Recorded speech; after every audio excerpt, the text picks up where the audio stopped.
Okay, I feel like it's been a couple years since a yard update. A couple coworkers were asking me what I was talking about, talking about my cactuses.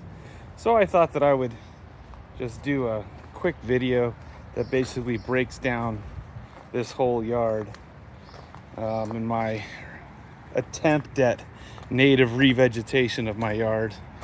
A lot's changed since there's a video that's kind of old now. In fact, it's the first video on this YouTube channel that I just made for some friends, and a lot has changed. A lot has survived, and a lot has died. Some of my cactus experiments have not been great, but kind of like I'm not like an expert, like a permaculture expert, but I do like that kind of idea of stun, sheer, total, utter neglect. Maybe stun light, because I water every once in a while when we haven't had rain for a while. But I have these like little gullies where there's native grasses growing, some high points, some low points, trying to trap water in the yard. There are 16 saguaros. My friend Isabel gave me one of these oh my gosh, agaves when it was only about this big, and now it is taking over this whole side of the yard. I may actually have to stop it. I'm not 100% certain.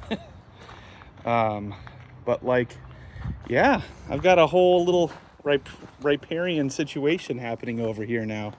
Every morning this whole yard is full of birds, and hidden in here are some fruit trees that are very young. So that's a pomegranate tree, that's a loquat tree, that's a pomegranate tree. Hidden over here is a very small pomegranate tree. Keep thinking it's not going to live, but it does. And all of these apple cactuses produce quite a few apple fruits, and they're really good. Kind of like a combination of an apple and a kiwi and a dragon fruit, if you were to combine all those things together. And a little side yard action here. Once you remove these big trees, a lot really started to happen. They were really suffocating everything over here. That's a dwarf pomegranate. That is a regular pomegranate, but it's still pretty young. That's a dwarf pomegranate. Yeah, but you can see how many saguaros there are. This is just the saguaros in the front. There's saguaros in the back too. There's my fun little K car. Kind of reclaiming this corner. That was a little tiny barrel cactus, and now it's looking a lot healthier. And I'll just put these apple cactuses everywhere. I love their fruit. So here's one curb cut that we did, and this has just been thriving. I mean, when I was standing in here after I dug this hole, the surface of the road was at the height of probably my nipple line. So it's a really deep reservoir that I made in there, and I put in rocks and soil and blah blah blah, and it's just thrived. And then these cypresses are about 3 times bigger than they were when I moved in. So they've got that big underground reservoir to suck on. And then this is the newer of the 2 curb cuts. So this one is probably 2 years old, and the other one is probably 3 years old. So this one's still growing, although and it's about the same size too, but different grasses have decided that they want to grow here. This has feather grass, that doesn't. That's a different type of perennial grass.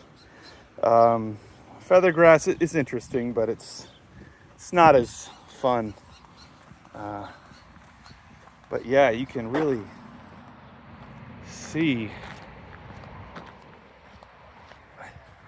this has really kind of become like an interesting little nature experiment. As because when I moved in, it was very desolate, except for these saguaros, and the saguaros didn't look very healthy. But now, I really feel like, well, first off, I just love waking up in the morning and opening the front windows and just watching the cacophony of birds.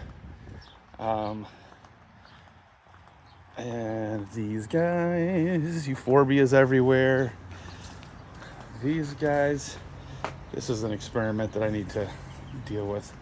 But the only description of this type of plant I know of is the kind I don't want to say out loud. But they're taking over. I should probably deal with these as well. I don't know if you can hear all these birds. Every one of these saguaros is a birdhouse. And we have the bird feeder in the back.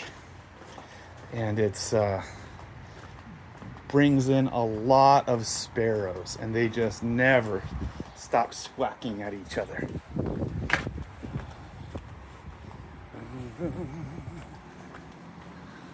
Yeah. Anyway, yeah. There you go.